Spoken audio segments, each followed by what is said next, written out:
Hello everyone. Previous ভিডিওতে আমরা দেখেছি কিভাবে আমরা আমাদের আউটপুটে হ্যালো ওয়ার্ল্ড শো করি। সো আমাদের জন্য একটি প্র্যাকটিস থাকবে, সেটি হচ্ছে আমরা যদি আউটপুটে 5 বার হ্যালো ওয়ার্ল্ড শো করতে যাই তবে আমাদের কি করতে হবে। সো আমরা যদি আমাদের আউটপুটে 5 বার হ্যালো ওয়ার্ল্ড শো করতে চাই তাহলে আপনাদের অনেকেরই মনে হবে আমরা জাস্ট 5 বার হ্যালো ওয়ার্ল্ডটা কপি করে পেস্ট করে দিব। একবার, দুইবার, তিনবার, চারবার, আমাদের 5 বার হয়ে গিয়েছে।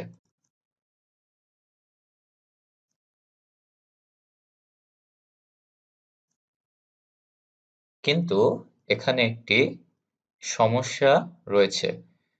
আমরা প্রোগ্রামটি রান করলে সেটি দেখতে পাবো। আমরা যদি এখন প্রোগ্রামটি রান করি তাহলে দেখতে পাবো আমাদের পাশাপাশি হ্যালো ওয়ার্ল্ড প্রিন্ট হয়েছে।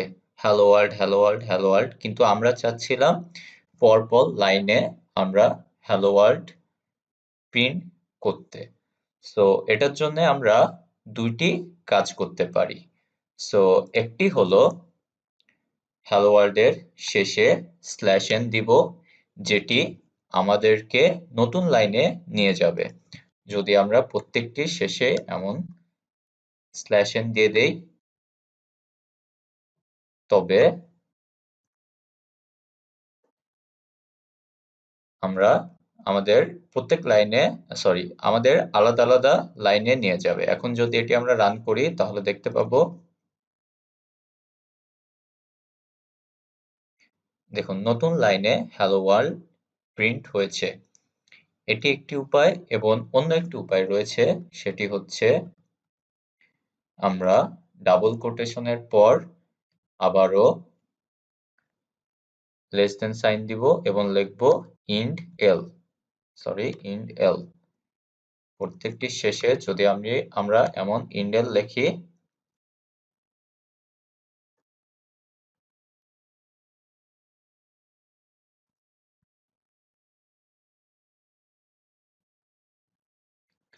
সো এটি আমাদেরকে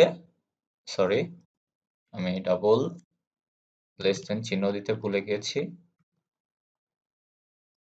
সো এখন যদি আমরা রান করি আগের কাজটি দেখতে পাবো, সেটি হচ্ছে প্রত্যেকটি আলাদা আলাদা লাইনে হ্যালো ওয়ার্ল্ড প্রিন্ট হয়েছে।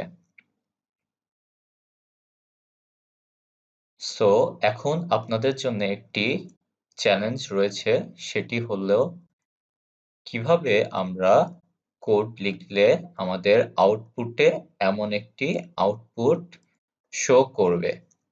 সো আপনারা ট্রাই করতে থাকুন এটি, এবং এটির সলিউশন আমি আমার ডেসক্রিপশনে আমার গিটহাব অ্যাকাউন্টে লিংক দিয়ে দিব। আজকের ভিডিওতে এ পর্যন্তই। নেক্সট ভিডিওতে আবারও অন্য কোনো টপিক নিয়ে কথা হবে।